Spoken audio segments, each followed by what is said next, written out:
অরুণ ice cream, ইয়ে কি মজা। সিরিয়াসলি দারুণ খেতে, কি বড় বড় সাইজগুলো। হ্যালো, গুড মর্নিং, সুপ্রভাত। কেমন আছো তোমরা সবাই? Welcome back to my channel Dev and Devs creations. তোমরা পার্ট 1 আর পার্ট 2-তে দেখেছো চেন্নাই যাওয়ার জন্য আমাদের 30 ঘন্টা ট্রেন জার্নি, এবং ফাইনালি সানডেতে চেন্নাই পৌঁছানোর পর আমরা আমাদের বুক করা হোটেলে কিভাবে যাই এবং সেখানে কি কি করি এবং সেই ইভিনিংটা আমরা কিভাবে স্পেন্ড করি। তো আজকের ভিডিওতে তোমরা মন্ডে রিলেটেড এভরিথিং দেখতে পাবে। So let's wait and watch. So let's start. সোমবারে সকাল সকাল আমরা বেরিয়ে পড়ি অ্যাপেলের উদ্দেশ্যে এবং সেখানে গিয়ে রেজিস্ট্রেশন করে নিয়ে আমরা ডাক্তার চুজ করে নিই। এখানে কেউ তোমাদেরকে কোনো রকম রেকমেন্ড করবে না কোনো ডাক্তারকে, তোমাদের পছন্দ মতো তার সম্পর্কে জেনে তার এক্সপিরিয়েন্স কত বছরের সেটা দেখে তোমরা নিজেদের মতো ডাক্তার চুজ করবে। তো চুজ করার পর ডাক্তার দেখানোর আগে এখানে কিছু বাবাকে টেস্ট করতে বলে। সেই টেস্টগুলো করার পরে যেহেতু 9টা সাড়ে 9টা বেজে গিয়েছিল সেহেতু আমরা অ্যাপেলোর ক্যান্টিনে চলে যাই এবং ক্যান্টিনে গিয়ে সেখানে আমি আর মা আমাদের খাবার অর্ডার করি। আর ওখানে গিয়ে অনলাইন বা অফলাইন যে কোনো প্রসেসে তোমরা পেমেন্ট করতে পারো এবং পেমেন্ট করার পর ওরা একটা কাগজ দেয় টোকেন মতন, সেটা নিয়ে গিয়ে ওখান থেকে খাবার নিয়ে আসতে হয়। তো আমরা দেখো প্রথমে ইডলি অর্ডার করেছিলাম, তারপর প্লেন ধোসা অর্ডার করেছিলাম। তো এরপর আমরা ব্রেকফাস্ট কমপ্লিট করে আমরা বেরিয়ে পড়ি ক্যান্টিন থেকে, যেহেতু বাবার ডক্টর অর্থাৎ যাকে অ্যাপয়েন্টমেন্ট করা হয়েছিল ডক্টর আশা মহিলা মরণ, ওনার টাইম হয়ে গেছিলো এবং উনি 11টা বাজে 10 মিনিট বাকিতে অলমোস্ট চলে এসেছিলেন। তো দেখো এরপর আমরা এটা যে অ্যাপোলো যে করিডোরটা এখান দিয়ে আমরা হার্ট ডিপার্টমেন্ট আর কি যাচ্ছিলাম। তো সেখানে গিয়ে খানিকক্ষণ অপেক্ষা করার পরে আমরা বাবাকে ডক্টর দেখাই এবং ডক্টর দেখানো কমপ্লিট হয়। ডাক্তার দেখানো কমপ্লিট হলে বাবা যেহেতু খালি পেটে ছিল সে কারণে বাবাকে খেয়ে নিতে বলে, আর তারপরে আমরা আবার ক্যান্টিন চলে আসি এবং সেখানে বাবাকে একটা ফ্রি কুপন দিয়েছিল এবং তার 2 ঘন্টা বাদে সুগার টেস্ট করতে দিয়েছিল। তার আগে যাবতীয় টেস্টগুলো হয়ে গিয়েছিল এবং তারপরে টিএমটি বা ইসিজি এগুলো করার কথা বলেছিল। তো এরপর আমরা এখানে ওয়েট করি এবং এখানে বিভিন্ন জায়গা থেকে লোকজন আসে। তোমরা দেখতে পাচ্ছ এখানে নাইজেরিয়া থেকে কিছুজন গিয়েছিলেন। তো ভীষণ লম্বা চওড়া, মানে ফার্স্টলি দেখে একটু মানে কি বলবো, মানে ভয় ভয় লাগছিল অবশ্যই। তো যাই হোক, ওনারা ভীষণ ভালো ছিলেন, বিহেভিয়ার দেখে বা কথা বলার ধরন দেখে ভীষণ ভালোই লেগেছিল। তো এরপর আমরা ওয়েট করি ওখানে। তো টেস্ট প্লাস টেস্টের রিপোর্টগুলোর জন্য ওয়েট করতে করতে বাবা অলমোস্ট ঘুমিয়ে গিয়েছিল, ঘুম চলে আসছিলো।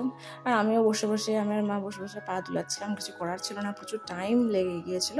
তো যাই হোক, এরপর আমাদের ডাক্তার দেখানো কমপ্লিট হলে আমরা বেরিয়ে পড়ি এবং টিএমটি রিপোর্টটা পরের দিন দেবে বলেছিল সকালে, এবং পরের দিন সেটা কালেক্ট করে ডক্টরের সঙ্গে আরেকবার কনসাল্ট করে নিয়ে চেক আপ করে নিতে বলেছিল। আর ওখান থেকে বেরিয়ে সকালেরই যেহেতু ভীষণ খিদে পেয়েছিল তাই এখানে একটা তেলেভাজার দোকান দেখেছিলাম, আমরা কিছু তেলেভাজা ওখান থেকে কিনে খেয়ে নিই। সিরিয়াসলি দারুণ খেতে, কি বড় বড় সাইজগুলো। তো ফাইনালি বিকেলবেলায় হোটেল ফিরে আমরা সবাই ঠিক করি যে একটু মেরিনা বিচ ঘুরতে যাবো, কিন্তু সেদিনকে যেহেতু সিএসকে আর কেকেআরের ম্যাচ ছিল আর বিচের পাশেই যেহেতু স্টেডিয়াম, সেই জন্য ওখানে রাস্তা বন্ধ করে দিয়েছিল, সুতরাং অটো যাবে না, যার জন্য আমাদের সেদিনকার প্ল্যানটা ক্যান্সেল হয়। তো রেডি হয়ে সবাই বেরিয়েছিলাম, তাই ভাবলাম একটু কিছু খেয়ে নেওয়া যাক সন্ধ্যাবেলায়।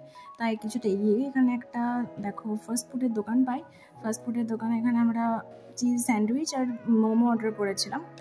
তো মোটামুটি খেতে ছিল, খুব যে আহামরি কিছু তা নয়। তো যাই হোক, খাবার খেয়ে আমরা আবার আমাদের গেমস স্লটে ফিরে আসি এবং সেখানে কিছুক্ষণ একটু ঘোরাফেরার পর হঠাৎ করে ব্যান্ডের আওয়াজ পাই, বাজনার আওয়াজ পাই। তো ফাইনালি গিয়ে দেখি যে ভোটের জন্য ওখানে কিছু বেরিয়েছে। আর দেখো পরের দিন ঈদ থাকার জন্য এখানে কি সুন্দর রাস্তাটা সাজিয়েও ছিল।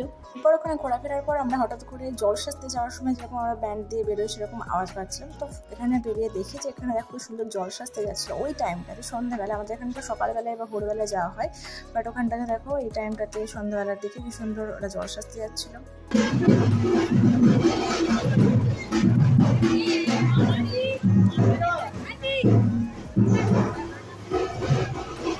এরপর ওখানে ঘোরাফেরা করতে করতে একটু ঘুরে নিয়ে তারপর আমরা আবার বাজারের দিকে আসি, আর ওখানে একটা দোকানে অরুণ আইসক্রিম দেখতে পাই। এর আগে ইউটিউব ভিডিওতে আমরা অনেকবার অরুণ আইসক্রিমের কথা শুনেছি, যার জন্য আমরা খাওয়ার জন্য প্রচণ্ড এক্সাইটেড হয়েছিলাম। তো আমরা এখন আইসক্রিম চুজ করছিলাম।